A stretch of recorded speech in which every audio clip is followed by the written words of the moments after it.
आज हम अनुकूलतम जनसंख्या के बारे में अध्ययन करेंगे। तो अनुकूलतम जनसंख्या किसी प्रदेश विशेष में स्थित उस कुल जनसंख्या को कहते हैं जो उस क्षेत्र विशेष में उपलब्ध कुल आर्थिक एवं सामाजिक संसाधनों के उचित उपयोग के अनुकूल हो। अर्थात किसी क्षेत्र विशेष में स्थित कुल जनसंख्या का आधुनिक प्रौद्योगिकी की सहायता से पूर्ण विकसित करने तथा उसका उत्पादन एवं उपभोग करने के लिए अनुकूलतम आवश्यक जनसंख्या हो, जो उस क्षेत्र विशेष में उपलब्ध संसाधनों का उपयोग कर उच्चतम जीवन स्तर का जीवन निर्वाह करती हो। उस क्षेत्र विशेष की कुल जनसंख्या को अनुकूलतम जनसंख्या कहा जाता है। अतः किसी क्षेत्र विशेष में निवास करने वाली जनसंख्या को उत्तम जीवन स्तर प्राप्त हो, अर्थात प्रत्येक व्यक्ति को आवश्यकता अनुसार भोजन, वस्त्र, मकान, ऊर्जा, शुद्ध जल एवं वायु उत्पादन हेतु पर्याप्त कच्चा माल, स्वास्थ्य संबंधी सभी सुविधाएं तथा सांस्कृतिक तत्वों का पर्याप्त एवं अनुकूलतम मात्रा में उपलब्ध हो। अनुकूलतम जनसंख्या का तात्पर्य अधिकतम जनसंख्या से संबंधित विद्वान आर्थिक सामाजिक दृष्टिकोण के उच्च स्तर की उपलब्धता को मानते हैं, अर्थात उपलब्ध संसाधनों का मनुष्य की सामान्य आवश्यकताओं की पूर्ति हेतु अधिकतम उपयोग एवं उच्चतम जीवन स्तर की प्राप्ति।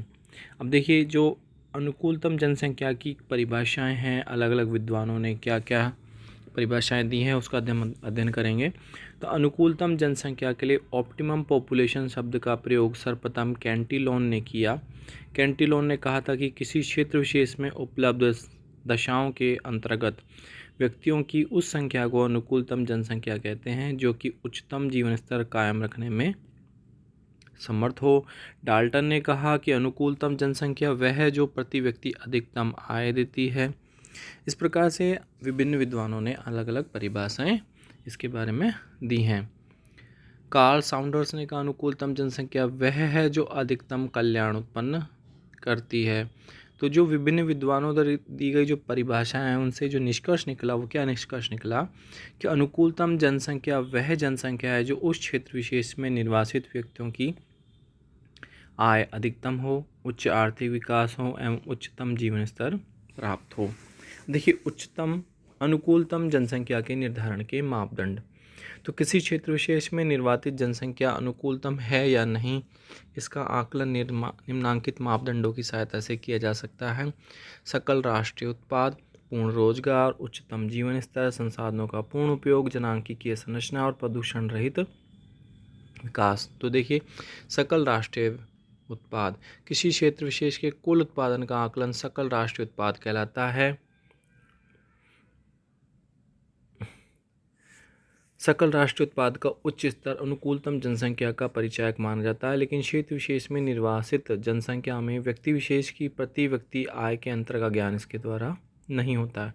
पूर्ण रोजगार, किसी क्षेत्र विशेष में निवास करने वाले लोगों को उनकी योग्यता के अनुसार सभी को रोजगार प्राप्त करना भी अनुकूलतम जनसंख्या का मापदंड माना जाता है।